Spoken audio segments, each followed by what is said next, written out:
Halo teman-teman, jadi di sini aku mau sedikit cerita tentang pengalaman pertama aku pergi ke luar negeri. Oke, jadi hal yang paling pertama aku lakuin itu adalah mencari tahu. Mencari tahu ini itu bisa lewat YouTube, lalu juga Google, dan banyaklah hal lainnya yang kalian bisa dapatkan dari situ. Dan yang paling penting itu kalian jangan malu untuk bertanya. Oke, kenapa ini sangat penting?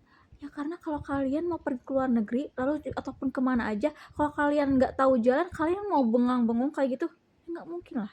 Tapi bukan itu aja, handphone kalian harus selalu aktif ya. Setelah kalian sampai di bandara, kalian bisa lihat di etiketnya itu gate berapa kalian check-in, ataupun kalau kalian sudah check-in online, kalian tinggal masuk aja ke zone berapa. Kalaupun gate-nya itu belum keluar di etiket kalian, kalian bisa lihat ada layar besar, di situ ada semua informasi mengenai penerbangan kalian.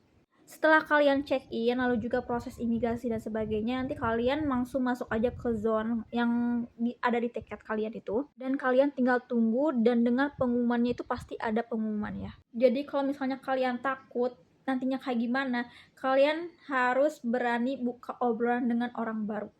Jadi kayak hal yang aku lakuin itu aku ngajak kenalan orang, dan kalian bisa lihat itu orangnya baik atau enggak kalau dengan cara ngobrolnya itu ya kayak gimana. Nah, setiba kalian di negara tujuan, biasanya tiap negara itu ada yang harus ngisi arrival card, ada yang enggak. Tapi waktu itu aku pergi ke Malaysia itu aku harus ngisi MDAC. Nah, MDAC itu nanti kalian bisa lihat di Google ya, linknya ada MDAC kayak gitu.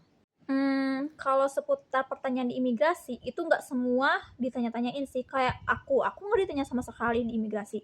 Cuman teman aku itu dia ditanya-tanyain. Kayak pertanyaan itu, berapa lama kalian stay di sini?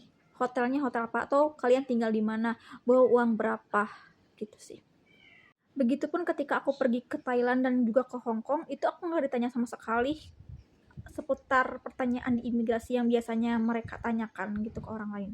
Untuk di Malaysia itu aku ngisi arrival card, Thailand juga ngisi arrival card, tapi ketika aku pergi ke Hong Kong aku nggak harus mengisi arrival card.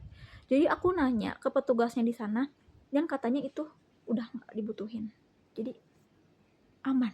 Nah, untuk maskapainya kemarin aku menggunakan maskapai Lion Air, lalu juga AirAsia dan juga Vietjet. Nah, untuk maskapai AirAsia ini waktu aku di Malaysia itu juga ditimbang dengan bagasi kabin itu 7 kilo. Jadi gak boleh melebihi. Dan untuk maskapai Vietjet itu benar-benar ketat banget.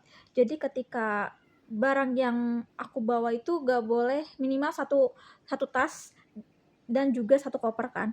Nah, ketika aku bawa 3 koper itu benar-benar semuanya langsung ditimbang semua, dan yap, melebihi 7 kilo. Jadi aku overweight itu 10 kilo.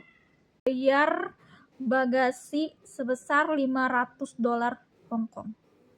Yang jadi masalah itu nggak bisa pakai debit card. Jadi kalian harus pakai credit card atau enggak uang cash. Dan ya, aku gak bisa narik uang di money changer. Kemudian akhirnya aku narik uang sih di ATM, mesin ATM di Hongkong sana. Dan kalian tahu aku gate berapa di Hongkong? Gate 511, dan itu bener luas banget. Dan aku sampai gate itu setengah jam aku terbang.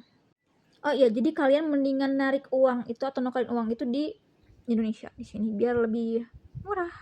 Oke, jadi segitu aja cerita dari aku. Kalau kalian masih bingung, kalian boleh tanya-tanya lewat kolom komentar. Oke, bye-bye.